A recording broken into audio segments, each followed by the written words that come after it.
Welcome to my channel. ఈరోజు pressure కుక్కర్లో chickpeas and potato curry ఎలా prepare చేయాలో చూపిస్తానండి. చాలా ఈజీగా అయిపోతుంది. నానబెట్టుకున్న శనగల్ని అలాగే పీల్ చేసి కట్ చేసుకున్న పొటాటోస్ని కుక్కర్లో వేయాలి. ఇదే టైంలో చెక్క, లవంగా ఇంకా బిర్యానీ ఆకు కూడా వేసి ప్రెషర్ కుక్కర్లో 3 విజిల్స్ వచ్చే వరకు ఉడకబెట్టుకోవాలండి. తర్వాత తాలింపు వేసుకోవాలి. తాలింపు దినుసులు ఇంకా కట్ చేసి పెట్టుకున్న ఉల్లిపాయలు, పచ్చిమిరపకాయలు ఇంకా టమాటా కూడా వేసి మగ్గించుకోవాలండి.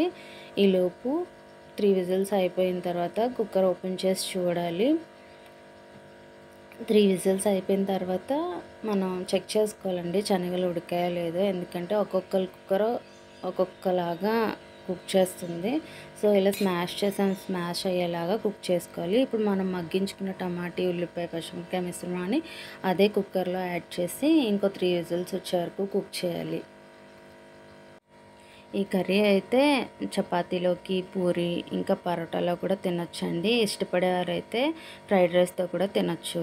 ఇప్పుడు కుక్కర్ ఓపెన్ చేసి చూస్తే కర్రీ అయితే 70% ప్రిపేర్ అయిపోయినట్టే అండి. ఇప్పుడు మనం ముందుగా ఉడికించుకున్న శనగల్ని కొంచెం పక్కన పెట్టుకోవాలి. పక్కన పెట్టుకున్న వాటిని స్మాష్ చేసి పేస్ట్లా ప్రిపేర్ చేసుకోవాలి.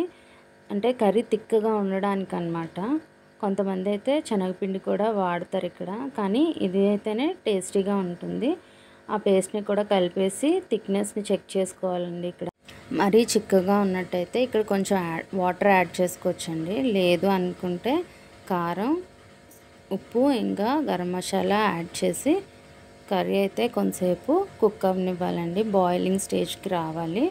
వచ్చిన తర్వాత స్టవ్ ఆఫ్ చేసి పక్కన పెట్టేసుకోవాలండి.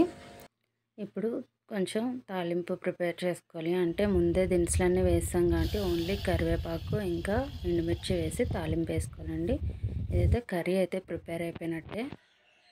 వీడియో నచ్చినట్టయితే లైక్ చేయండి, షేర్ చేయండి, సబ్స్క్రైబ్ చేసుకోండి.